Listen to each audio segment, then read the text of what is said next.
तो टोबायस, जो कि पोकेमॉन एनिमे में अब तक का सबसे ज्यादा मिस्टीरियस और स्ट्रॉन्गेस्ट पोकेमॉन ट्रेनर है। एंड इसके पास्ट के बारे में हमें कभी भी कुछ भी बताया नहीं गया, लेकिन हमने एनिमे के अंदर देखा है कि ये कितना स्ट्रॉन्ग ट्रेनर है। और हम आज की वीडियो में बात करने वाले हैं इसी के बैक स्टोरी के बारे में। तो ये कहानी शुरू होती है आज से 32 साल पहले, जब टोबायस का जन्म हुआ था सिनो रीजन के अंदर। और इस चीज से उसके घर में सभी लोग काफी खुश थे। लेकिन उसके जन्म के कुछ ही सालों बाद टोबायस की मॉम की डेथ हो जाती है। लेकिन टोबायस उस समय काफी छोटा होता है, इसलिए उसे इस बात का ज्यादा फर्क नहीं पड़ता। लेकिन थोड़ा बहुत वो भी उदास हो गया था, क्योंकि उसके घर में सिर्फ 2 ही लोग रहते थे, उसके माता पिता, और इन दोनों के अलावा उसका इस दुनिया में कोई भी नहीं था। इसीलिए टोबायस बचपन से अपने डैड को देखकर ही बड़ा हुआ है और उनके कामों को वो ध्यान से देखता था, क्योंकि उसके डैड एक बहुत अच्छे पोकेमॉन प्रोफेसर थे और वो मिथिकल और लेजेंडरीज पोकेमॉन पे रिसर्च करते थे। इसलिए टोबायस उन्हें फॉलो करता था और उसे भी पोकेमॉन की काफी सारी नॉलेज मिल गई थी। और फिर वक्त बीतता गया और टोबायस 12 साल का हो गया। लेकिन उसे ये नहीं पता था कि उसके 12वें जन्मदिन पर उसके साथ कुछ ऐसा होने वाला है जिसका दुख उसे पूरी जिंदगी होने वाला था। और फिर जब टोबायस का 12वां जन्मदिन आता है तो उस दिन उसके डैड को घर आने में काफ़ी देर हो जाती है। इसलिए टोबायस उनकी चिंता करने लगता है और लैब में फ़ोन करता है, लेकिन उसका फ़ोन कोई रिसीव नहीं करता। फिर क्या था, टोबायस तुरंत लैब में पहुंच जाता है और वहां जब वो पहुंचता है तो उसकी आंखें बिल्कुल फटी की फटी रह जाती हैं, क्योंकि उसकी आंखों के सामने पूरी पोकेमॉन लैब जलकर राख हो चुकी थी और वहां पर बहुत सारे लोग और पुलिस भी इकट्ठा थी। जब टोबायस ने उनसे इस घटना के बारे में पूछा तो उन्होंने कहा कि यहाँ पर एक बहुत बड़ा धमाका हुआ था, जिसकी वजह से लैब में जितने भी लोग थे वो सभी मारे गए। और टोबायस इस चीज़ को सुनकर काफ़ी दुखी हो जाता है, क्योंकि उसे पता था कि इस लैब में उसके डैड भी काम करते थे। और जब उसने अपने डैड के बारे में पूछा तो पुलिस ने यही कहा कि यहाँ पर किसी की डेड बॉडी अभी तक नहीं मिली है। और ये सुनकर टोबायस और भी दुखी हो जाता है, क्योंकि उसे पता चल गया था कि उसके डैड अब इस दुनिया में नहीं है। फिर भी टोबायस उस जले हुए पोकेमॉन लैब के अंदर जाता है और वहाँ अपने डैड को ढूंढने लगता है। लेकिन जब उसे अपने डैड कहीं नहीं दिखते तो टोबायस वहाँ से बाहर आ रहा था। लेकिन बाहर आते आते उसे एक अजीब रोशनी दिखती है और फिर वो उस रोशनी के पीछे चला जाता है तो वहाँ पर उसे एक एग दिखता है जो कि किसी पोकेमॉन का था। और वो रोशनी उस एग से आ रही थी। वो तुरंत समझ गया कि ये पोकेमॉन का एग है जो कि हैच होने वाला है। इसलिए टोबायस उसे अपने पिता की आखिरी निशानी समझकर वहाँ से लेकर चला गया अपने घर पर। और वो ये भी समझ गया था कि जब लैब में आग लगी थी तो वहाँ की हीट की वजह से ये एग तुरंत हैच हो रहा है। और फिर टोबायस ने उस एग को बाहर निकाल कर एक टेबल पर रख दिया और फिर अपने पिता की फोटो लेकर जोर जोर से रोने लगा। और फिर से उसे वही तेज रोशनी दिखाई दी और जब वो उस अंडे के पास गया तो वो एग हैच हुआ और उस एग से निकला एक डार्कराय, जो कि एक डार्क और मिथिकल पोकेमॉन है।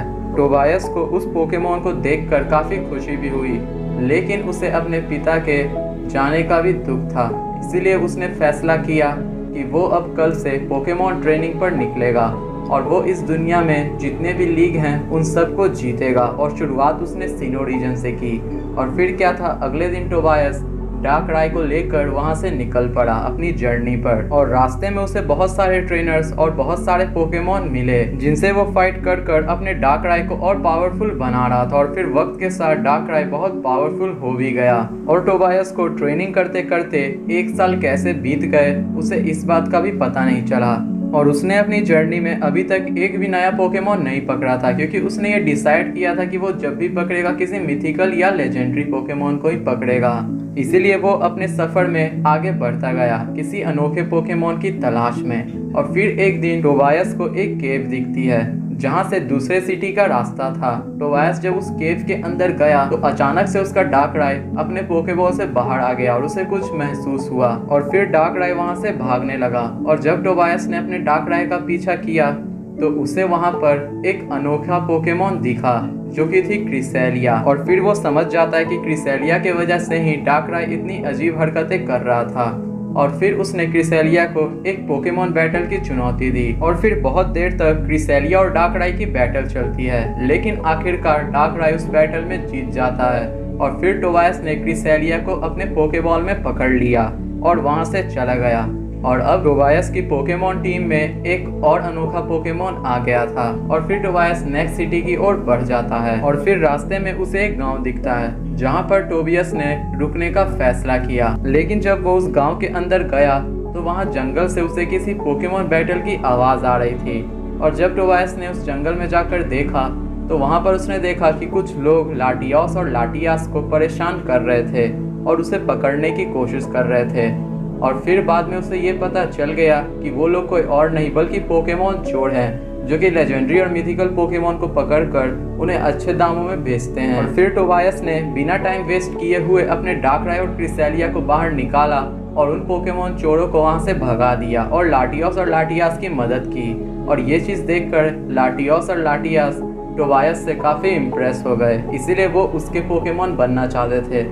लेकिन उससे पहले लाटियोस और लाटियास टोबायस से एक बैटल भी करना चाहते थे, इसीलिए टोबायस ने अपने डार्कराई और क्रिसेलिया को बाहर निकालकर उनसे एक टैग बैटल किया जिसमें टोबायस की जीत हुई और लाटियोस और लाटियास भी अब टोबियस की टीम में आ चुके थे। और इसी के साथ टोबायस जिम बैटल्स भी करने लगा और उसने अपने डार्कराई की मदद से ही 8 जिम के मैच जीते थे। और फिर उसने धीरे धीरे रास्ते में एक और लेजेंडरी पोकेमॉन को पकड़ा जो कि था एंटे और अब उसकी टीम में आ गए थे 5 अनोखे पोकेमॉन। लेकिन उसे अपनी टीम को पूरा करने के लिए एक और पोकेमॉन की जरूरत थी, इसीलिए वो सीनो लीग से पहले एक और पोकेमॉन को ढूंढने लगा और आखिरी पोकेमॉन जो उसे मिला वो अब तक का सबसे ज्यादा पावरफुल और अनोखा था और वो पोकेमॉन कोई और नहीं बल्कि था लुगिया। और ये देखकर टोबायस काफ़ी खुश हो गया क्योंकि उसे एक लुगिया दिख गया था। और फिर टोबायस ने निकाला अपने डार्कराई को, लेकिन लुगिया ने डार्कराई को हरा दिया।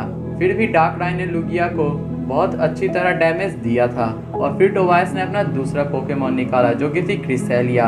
और फिर क्रिसेलिया से बहुत देर बैटल चलने के बाद आखिरकार क्रिसेलिया ने लुगिया को सुला दिया और फिर उसे पकड़ने में टोबायस को आसानी हुई। और अब आखिरकार टोबायस के टीम में आ चुके थे 6 अनोखे पोकेमॉन। और फिर इसी के साथ उसने हिस्सा लिया सीनो लीग में और पूरे सीनो लीग के ट्रेनर्स को उसने सिर्फ अपने डार्कराई की मदद से ही हरा दिया। लेकिन जब उसकी बैटल ऐश से होती है तो ऐश के सेप्टाइल ने उसके डार्कराई को हरा दिया, जिसे देखकर टोबायस काफी हैरान हुआ और उसने ऐश की तारीफ भी की थी। और फिर उसने निकाला अपने लाटियोस को और फिर लाटियोस से पिकाचू की बैटल होती है, लेकिन आखिरकार उस मैच के अंदर टोबायस जीत जाता है। और फिर फाइनल में एक और ट्रेनर को हराने के बाद टोबायस बन जाता है सीनो लीग का चैंपियन और उसे वहां सम्मानित किया जाता है।